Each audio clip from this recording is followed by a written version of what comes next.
इन घाटों में राज्य ये पुरानी जमाने का वो कहानी बताते हैं। हाँ क्या? ऐसे के गौ घाट, जैसे गोकुल की साइड तो पल्ली पार है, उसको गौ घाट बोलते हैं। जैसे जैसे वहाँ कैसे क्या गाय चराने के लिए जाती थी? जो श्री कृष्ण भगवान ने गाय चराया था उसी पार पे चराया था।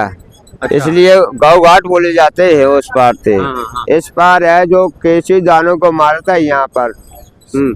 यहाँ पर घोड़े का रूप में आया था केसी दानव। हाँ। यहाँ पर वध किया, श्री कृष्ण भगवान का वध करने तक आया। श्री कृष्ण भगवान ने केसी दानव का वध किया यहाँ पर। हाँ। यहाँ पर जब वध करके श्री कृष्ण ने भगवान ने विश्राम किया, जब इसे केसी घाट नाम पड़ा है इसका राधे। अच्छा। दूसरा और कौन कौन घाट है यहाँ? यहाँ पे चील घाट है, गोपी घाट बोलते हैं। चील घाट का नाम चील घाट क्यों कहते हैं? चील घाट जो श्री कृष्ण भगवान ने गोपियों के वस्त्र चुराए थे उसी चील घाट है। हाँ, उससे चील घाट बोलते हैं, जो पेड़ पर चढ़ गए थे वस्त्र चुरा के। नहीं, यहाँ चप्पू घाट भी है। और एक घाट और कौन घाट? कालीदाह बोलते हैं। कालीदाह बोलते हैं। हाँ, जो श्री कृष्ण भगवान ने कालिया नाग को नहाता था, वहीं पर नहाता था। वहीं पर नहाता था। हाँ, तो उसकी भी शेयर कराएंगे आप? हाँ जी, उसकी भी शेयर।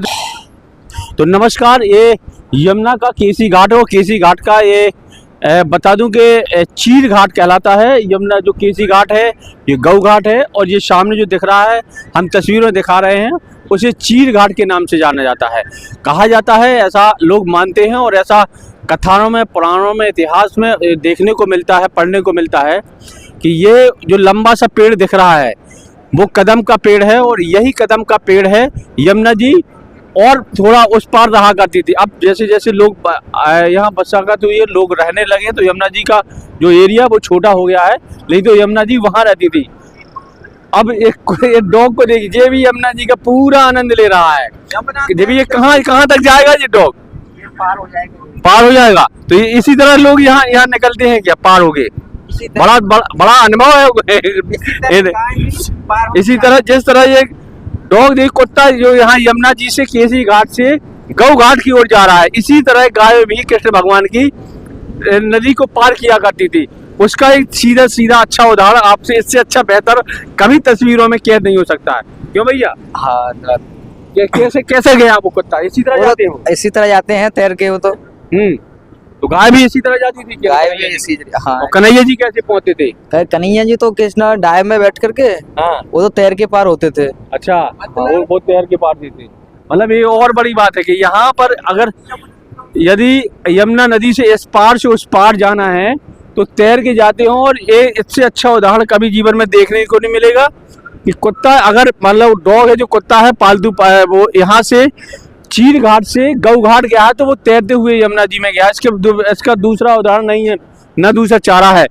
अब कोई उसे नौका में लेके तो जाएगा नहीं, तो मजबूरन उसे अपने नदी में तैर के जाना पड़ा। ये है वो तस्वीर है, हम फिर बता रहे हैं, ये वो तस्वीर है, और जिस सुनहरी वो तस्वीर है और वो सुनहरा माहौल है जो चील घाट के नाम से जाना जाता है। यहीं गोपियाँ सखी हैं, नहा रही थी, तब उनके वस्त्रों को चुराकर कृष्ण भगवान इसी कदम के पेड़ पर चढ़े थे, और तभी से इसको चील घाट के नाम से लोग जानते हैं। और ये नौका है, इसी तरह लोग आनंद उठाते हैं। चारों तरफ खूबसूरत सा माहौल और एकदम यमुना जी का खूबसूरत सा नज़ारा। तो कभी वृंदावन आए तो केसी घाट के दर्शन करें। केसी घाट के साथ चील घाट भी है, गौ घाट भी है, और खूबसूरत नज़ारा। और शाम को अगर वक्त मिलता है, मौका मिलता है, तो जरूर यमुना जी के आरती में शामिल हैं। तो बने रहिए महाकवि न्यूज के साथ। मैं हूं राखी छारिया। नमस्कार। श्री के धाम वृंदावन में अब आपकी सुविधा के लिए उपलब्ध है श्री पावन ब्रज धाम, जहां आपको मिलेगी आवश्यकता के हिसाब से रहने खाने की सुविधा। इतना ही नहीं, इसके साथ ही full AC, non AC, single एवं डबल बेड के साथ शानदार रूम भी, जिसमें मिलेगा आपको घर जैसा एहसास। अपनों के बीच रहने का एकमात्र स्थान पावन ब्रज धाम। तो देर किस बात की, आज ही नीचे लिखे हुए नंबरों पर संपर्क करें। हमारा पता है अटल चुंगी के पास, परिक्रमा मार्ग, वृंदावन, जिला मथुरा, उत्तर प्रदेश।